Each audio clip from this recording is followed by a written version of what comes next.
Bonjour tout le monde. Dans les films, nous avons toujours des gentils et des méchants.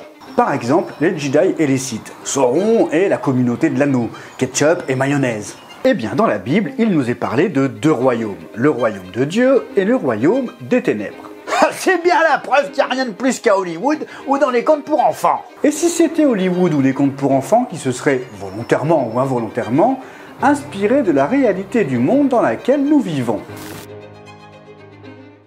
Dans la Bible, la communauté des croyants est appelée l'Église. L'Église n'est donc ni un bâtiment, ni une institution, mais c'est une assemblée de personnes qui ont décidé de placer leur confiance en Dieu. L'Église est appelée de diverses manières. L'épouse de Christ, le temple de Dieu, la Jérusalem céleste, mais aussi le corps de Christ. Ah bah Jésus, il est très grand. Si son corps il mesure des milliards de croyants. Dans le monde, il existe plusieurs groupes qu'on appelle corps. Par exemple, le corps médical, avec les médecins, les infirmiers, les brancardiers, les chirurgiens. Le corps d'armée, avec les tireurs d'élite, les pilotes de chasse, la logistique, les stratèges.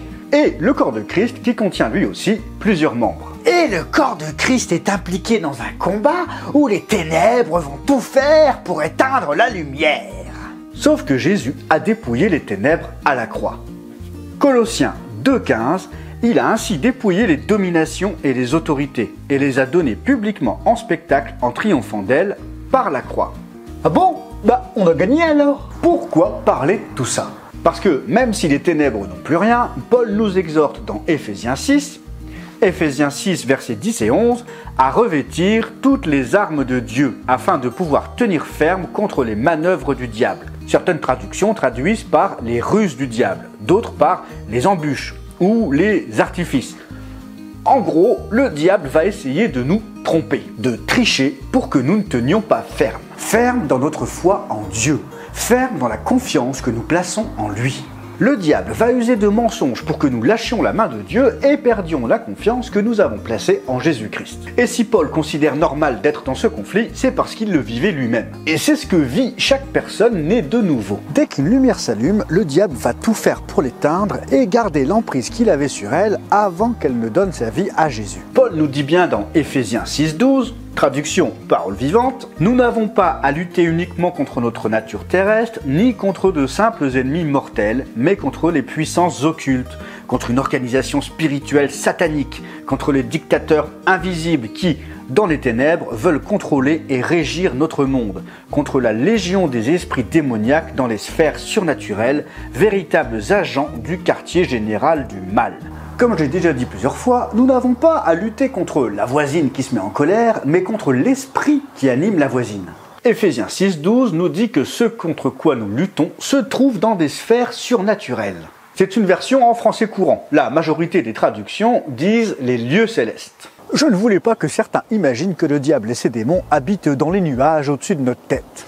Il est bien important de noter que le conflit concerne chaque croyant. Dès que tu donnes ta vie à Christ, que tu le veuilles ou non, tu te retrouves sur le champ de bataille. Certains vont s'arrêter au début du verset. Nous n'avons pas à lutter.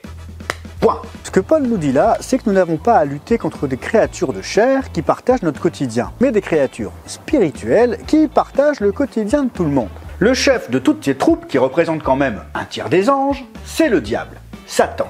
Et la Bible nous montre à plusieurs reprises que ce royaume est très bien organisé. Ah bah on est loin des orques du Seigneur des Anneaux où ils font tout et n'importe quoi. Jésus nous dira par exemple dans Matthieu 12 versets 25 et 26, « Tout royaume confronté à des luttes internes est dévasté, et aucune ville ou famille confrontée à des luttes internes ne peut subsister. Si Satan chasse Satan, il lutte contre lui-même.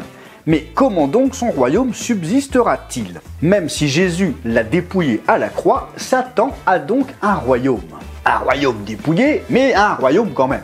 Et quand Jésus parlait aux pharisiens, il leur dit dans les versets suivants, Matthieu 12, 27-28, « Et si moi, je chasse les démons par Belzébul, vos disciples, par qui les chassent-ils? C'est pourquoi ils seront eux-mêmes vos juges. Mais si c'est par l'Esprit de Dieu que je chasse les démons, alors le royaume de Dieu est venu jusqu'à vous. » Lorsque Jésus faisait un miracle, il chassait les forces des ténèbres. Il révèle que c'est parce que le royaume de Dieu est venu.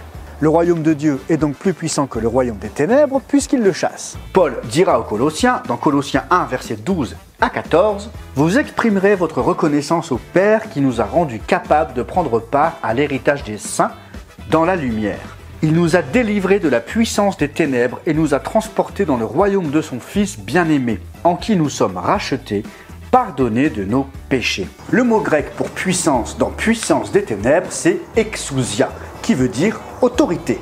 Satan a donc une autorité et il est le chef d'un royaume dont nous parle la Bible, le royaume des ténèbres. La bonne nouvelle, c'est qu'en Christ, nous avons autorité. Et une autorité qui chasse les ténèbres.